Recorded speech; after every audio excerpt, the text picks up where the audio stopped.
Hello everyone and welcome back to Human Sphere History. Today we're going to talk about the Nomad Nation. Nomads are those who, for a variety of reasons, have shunned planetary society by taking up residence in one of the enormous space vessels that roam the sphere. Each nomad citizen has his or her own motives for choosing a form of exile. As a group, nomads are rebellious and antagonistic towards the powers that be. More than anything else, they reject the influence of the AI Aleph, which they consider the ultimate expression of submission to the establishment.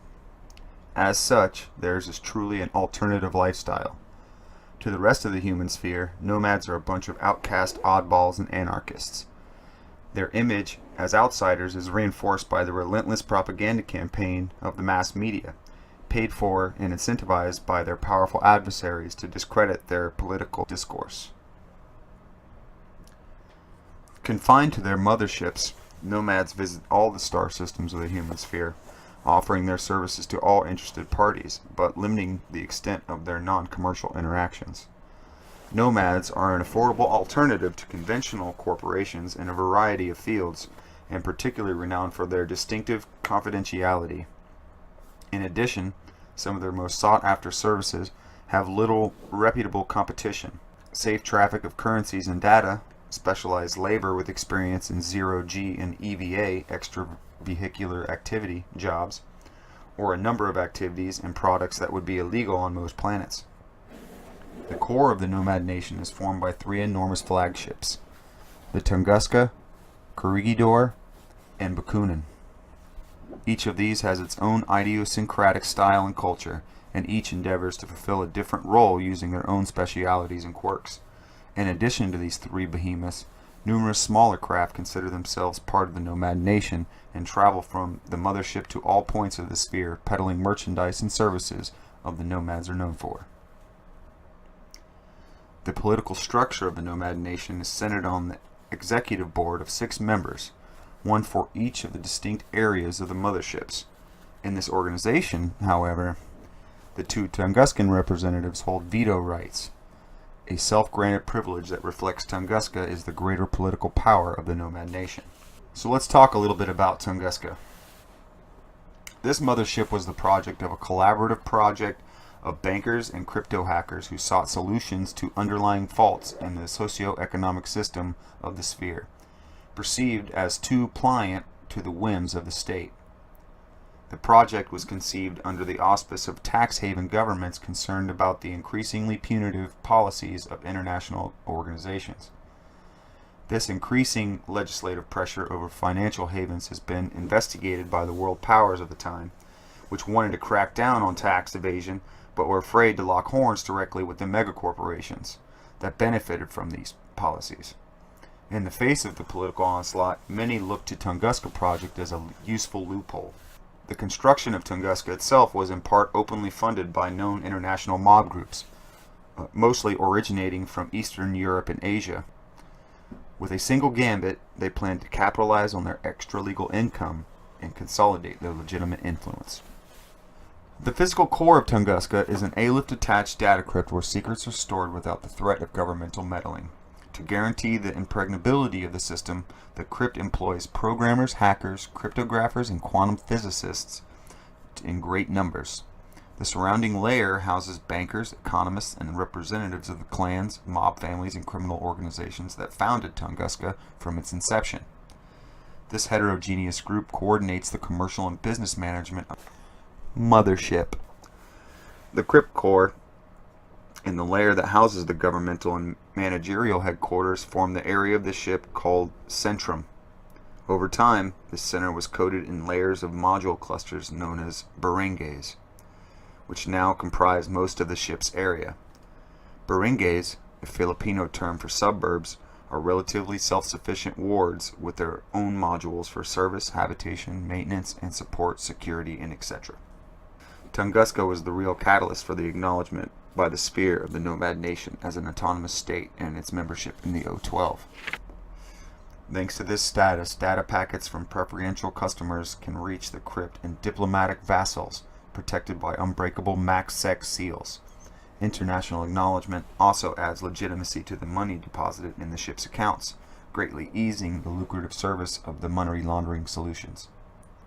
This constant data and capital flux has fostered the creation of numerous courier services with a focus on special or confidential parcels. These postal companies are most Nomad affiliated and based in Tunguska. Data vassals are often delivered via Azions, ultra-rapid spaceships whose pilots receive genetic and nanotech augmentations to endure the strains of travel. However, most parcels travel via professional couriers, agents trained to guarantee delivery even under the direst contractual terms. Biometrics became something of a speciality to Tunguska and to Bakunin, who now employ the foremost experts in the human sphere. Other human sphere powers have been unable to replicate the success of Nomad biometric technology, and in fact, foreign biometrics and R&D efforts have yielded meager results. Naturally, Tunguska categorically denies any involvement. The physical underpinnings of Arachne, the alternative to Aleph-controlled Maya network, are in Tunguska as well. Internally, Arachne works as a dark network with its own nodes and servers. Some areas of this undernet are cut off from the outside to avoid infiltration by Aleph. Arachne is the beating heart of the Nomad nation, the medium where its alternative ideologies flourish and spread. However, it is even more critical to the functioning of the Nomad companies, many of whom could not operate under constant scrutiny by Aleph. Arachne is the home to many anti-establishment media companies, independent news outlets, and information trafficking agencies such as Bibliotech. In the political arena, Tunguska does not conduct itself as a government, but as a business company whose board of directors and their advisors are chosen by the stockholders. Every citizen of the ship is entitled to a small number of stock shares, but the biggest blocks are concentrated in the hands of descendants from Asian and Eastern European mobs, and to a lesser degree a series of Central European banks and a handful of corporations owned by the hackers who envisaged the crypt. Security in Tunguska is administered by Dragnet, the organization that also performs law enforcement, judicial, and intelligence gathering duties. Instituted by the legendary Colonel Nikolai Steranko, the fundamental mission of Dragnet is to defend Tunguska from external incursions and threats, and to protect the inviolability of the crypt. Tunguska has built its image as an oasis of tranquility, but behind the curtains the mobster schemes and economic intrigues of some of its most illustrious citizens sometimes take their toll in blood. To curb these attitudes, Dragnet takes on surveillance and sentencing duties. Penalties range from the execution of the perpetrator to massive fines for the investigator. Dragnet's financial punishments are always substantial. Revocation of access to crypt features can entail millions in losses for the culprit. Moderation is the name of the game in Tunguska. Dragnet's zero-tolerance policy admits no indiscretions. Tunguska is the home of secrets, a strong box adrift in space, a cupboard for all skeletons, a true dark place in every sense of the word. Now to Corregidor, or the Hand. Corregidor was launched by a conglomerate of South American nations who needed a high-security prison to put away some of their most dangerous criminals. The Corregidor facility would be inaccessible to media and human rights activists, and was an effective way to guarantee complete isolation of the inmates. By design, inmates spent most of the time in a state of induced sleep and intravenous nutrition, and were reanimated cyclically to exercise through maintenance work. The real purpose of these thawings was to break the inmates' spirits by making them intimately aware of their miserable plight. Naturally, these practices were decried by human rights organizations as cruel and inhumane, and a worldwide movement for closure of the orbital facility quickly gained strength despite the growing outcry. Corregidor continued to function without interruption. Concurrently, the project to construct several orbital lifts simultaneously around the Earth's equator spiraled into a full-blown humanitarian crisis. As we all know, orbital lifts require vast infrastructure on the ground, and the construction of these works attracted a massive influx of prospective employees. The population explosion that resulted from this mass exodus to the equator proved even the most alarmist forecast too optimistic. The reception camps were immediately overcrowded, and the ensuing humanitarian catastrophe was seized on by the detractors and concerned NGOs, with the goal of destabilizing the involved governments, among them some of the South American nations that had sent Corregidor into space. By that time, the ship was demanding too heavy of an investment from the drained coffers responsible for the construction of the orbital lifts. It was then that the political commission came up with moving the problematic displaced masses onto the expressly built modules on Corregidor. The pitch was extraordinarily successful among the governmental elites, and the new project was conducted and adorned with fabricated but ardent media support. The original structure of Corregidor was formed by a command bridge containing all control, security, and maintenance teams, and a series of modules for inmate storage. This original structure was expanded with massive new modules with accommodations for millions of refugees from Africa and the equatorial America. Once the news cycle forgot about Corregidor, its political and financial support slowly dwindled. All but forsaken, the ship had to become self-sufficient to survive. With a renewed sense of belonging, the inhabitants of the mothership took their fate into their own hands. They arranged a work schedule that included the inmates, who would never again be stored away. The most politically valuable of these inmates were forced to participate in the famous red auctions, basically human trafficking sales, as a quick source of funding for the ship. Concerned about the asphyxiating scarcity of space and facilities, Corregidorians soon embarked in a permanently ongoing project to expand the ship's hull with new modules and auxiliary annexes. They'd rather be free and depend on their scarce resources than toil away for the benefit of a corrupt government, a bloodthirsty warlord, or a faceless corporation. They slowly increased their hydroponic autonomy by trading manpower for heavy equipment and spare parts. They were willing to work for anyone they passed by, from merchant vessels to orbitals to planetary bases.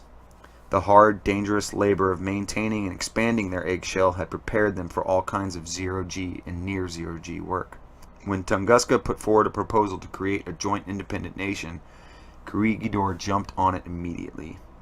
Finally unfettered from their legal obligation to the countries that created the prison ship, they were free to leave the solar system and roam trade routes plying their trade. One of the great hurdles for contractors trying to build space structures is finding workers with expertise in deep space jobs. Outer space is the most hostile environment humans have tried to tame. The learning curve is very steep, and nothing imparts composure like spending hours on end in environments where the slightest miscalculation can cost your life. Their intimate knowledge of life in space entails that Corregidorians must be capable people. They prefer the solitude and endless toil of the outside, where technology is all that tethers them to survival. Corregidorians have a reputation as meteorheads, veritable space toughs, partly because of the effect their past as a prison has on their cultural character.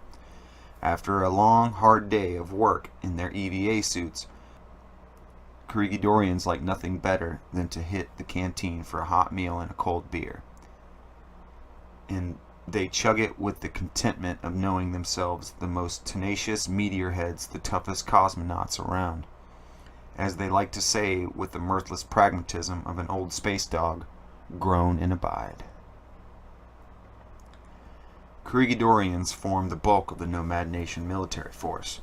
Many mercenaries who have entered the ranks of foreign regular or private armies hail from that mothership, a fact that has done few favors for its public image, as most foreigners only hear of its bellicosity and stubbornness of its soldiers. The Corregidor political system can be condensed into one citizen, one vote. In order to achieve full citizenship, residents must accrue a number of service hours and ship maintenance duty. The average time it takes a Corregidor-born resident to achieve citizenship is 19 to 20 years. To retain their privileges, citizens must still service the ship for a set number of hours annually or pay an equivalent monetary fee. The ship-wide president still holds the title of warden. This is a callback to the ship's prison past that is always at the forefront of the minds of its citizens, a point of pride for the toughest bastards in the galaxy. And now on to the Soul, or the Bakunin ship. A society controlled and supervised by an artificial intelligence, a society that believes itself perfectly rational, has no place for certain problematic social groups. In the face of increasing oppression, anti-establishment and counterculture groups spread across the net were aware that the tools of the system were making rebellion more hopeless by the day. Instead of advocating an uprising, they sought the means to move away from everything and everyone, to find a place to build their new societies, a place where their ideological frameworks would not be subject to external interference. The obvious candidate was the increasingly welcoming deep space, a place without man-made laws or restrictions. So they found themselves a military surplus transport and loaded it to the brim with habitation modules. Paying for a project like this out of pocket is anything but economical, so they offered premium seats to a variety of cults worldwide. Many of these religious sects were eager to flee the harness of authorities, so they fronted up a good chunk of cash for the privilege of creating in Bakunin their true divine realm of the stars, their chosen nation in the eyes of the Lord, or other similar endeavors. The ship became home for eco-radicals, enlightened mystics, eccentric millionaires, biogeneticist witches, wizards of chemistry, thrill seekers, historical reenactors, aficionados of bygone eras, neo-hippies, intellectuals, and bold thinkers, radicals of every stripe, copycats, exalted pariahs, enigmatic occultists, extremist scientists, anarchists, political idealists, faded media stars, punk astrologists, lysergic journalists, Maya runners, arboreal acrobats, pacifists with an axe to grind, techno-age historians, underground artists, sun-dried freaks, flabbergasting mutants, shifty shapeshifters, aspiring engineers, madcap top designers, peaceful amphibians, techno-libertarians, supremacists, outsiders, psycho-warlocks, transhumanists, cyborg fetishists, dropouts, avant-gardists, naturalists, naturalists. As the list continued to grow, Bakunin grew bigger with modules designed to address increasing outlandish needs. Housing this massive smorgasbord of singular characters made the Bakunin modules a place where anything can be found. Bakunin tolerates almost anything as long as it remains within its appointed module. Modules running societal experiments are called communes, followed by a numeric identifier or the name of the founding group. For example, the Lost Commune A2, founded by the Nova Moon Church, or the closed commune N9, created by the now exiled Equinox group. This is a way to warn visitors that they are expected to suspend their own paradigms before stepping inside. During the construction of the mothership, as the news of its feasibility spread across Maya, the number of habitation units in the ship rose rapidly, and so did the ideological conflict. The many societal modules dreamed up for Bakunin were strange and tended to simplistic extremes. The expulsion of several groups was needed until things stabilized. The first decade of the ship's existence was dubbed the equilibrium phase and remains a delicate topic, source of shame for many Bakunins to this day. There are still plenty of underground tensions between the various societies of Bakunin, but they rarely go beyond the boundaries of argument in what is known as social energy. Social energy is relegated by the moderator core, who enforce security and civic oversight. This ideological battleground has a visual manifestation in the form of hollow signs constantly fighting for space over the walkways. The old motto, "Be a realist, demand the impossible," nicely sums up the character of Bakunin society. Two basic social tendencies coexist in the anarchistic mothership. On the one hand, stand those who boast a frivolous attitude, an open mind, and a pursuit of the unique for the sake of uniqueness. They represent the spirit of the scintillating Vaudeville area of Bakunin. On the other hand, there are the ideologues that live strictly by their own philosophies, the followers of experimental lifestyles based on eccentric social and technological approaches. They live in the slightly sinister and very secretive area known as Praxis. Vaudeville is a gleaming inner city covered in neon lights that spread like a shining tumor of modules piled over the surface of Bakunin. It is a place where the most daring forms of art flourish, where one can find the most obscure pleasures and the most extravagant foibles. Not a day goes by that Vaudeville doesn't come up with a fresh perversion or a new form of entertainment. Vaudeville exports artists, writers, comedians, musicians, maya personalities that dazzle the entirety of the human sphere. The liveliest area of Vaudeville is host to the design studios of the most universally acclaimed Nomad brands, such as Textile Touch and Loro Loco. They cater to every need, even the most transgressive, with their sphere-renowned alternative biosynth body collections.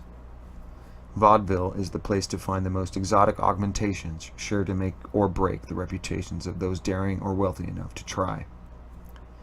Vaudeville is also the base of operations of the fringe artists and shadowy entrepreneurs who profit from memory alteration, metachemistry development and sale, fabrication of designer nanodrugs capable of improving neurodevelopment or kicking the pleasure centers of the brain into overdrive, breeding of exotic, manufactured or mythological animals a la carte.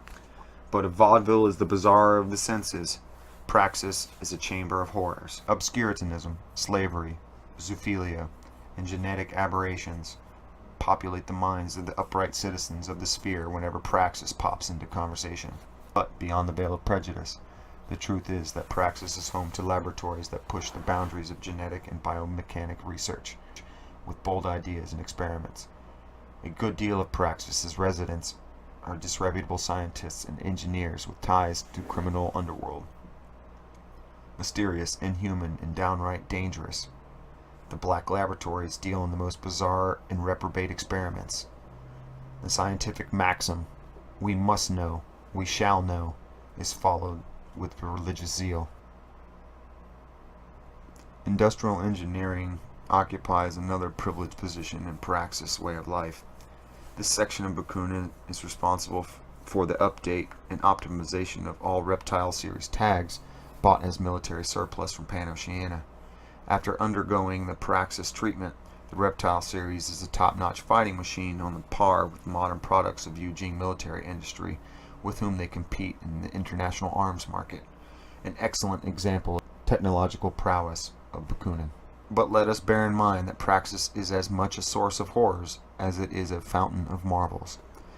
It made possible the creation of Svengali, the tragically infamous criminal AI, and its mobster bodies, seagulls, wanted across the entire sphere for crimes that have descended into the mythos of Maya. Praxis is also the birthplace of terrorist scientific organization Equinox, which was officially banned from the mothership for violating the social energy and now threatens the entire sphere. Despite all the madness and anarchy of Bakunin, there is always an underlying order that keeps the gears turning. The political system of Bakunin has been designed to give each its multitude viewpoints a voice. It sidesteps the problem of the demographic disparities between its modules by ultimately giving each module a single vote. Each module can decide the direction of its vote according to its particular political beliefs, usually by means of an internal poll. Issues that affect the whole ship and the election of its governor, the consulator, are settled by tallying the votes of all the modules. Now we're going to talk a little bit about Krugs. A Krug is this very important thing for the Nomad motherships. One of the major cultural events in the Nomad nation, and one of its most unique traditions, is the celebration of the Krug. a quadrennial gathering of 3 Nomad motherships held in a different system each time. Krug cement the sense of community and fraternity between ships and afford an unrivaled opportunity for eager citizens to intermingle, trade, and embark a different vessel. The location of a Krug is chosen during the previous one and becomes an ineluctable appointment for all motherships, whose inhabitants would rather riot than miss the festivities. Krugs offer a unique chance for business and entrepreneurs to network and negotiate, and the number of international deals during these Krugs that are closed is astronomical.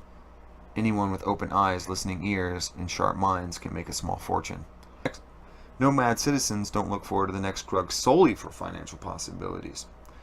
From a scientific demographic standpoint, Krugs are much more than a simple bazaar for buying and selling wares. They are a crucial way for the Nomad population to share and renew its genetic makeup, and a social event of the utmost importance.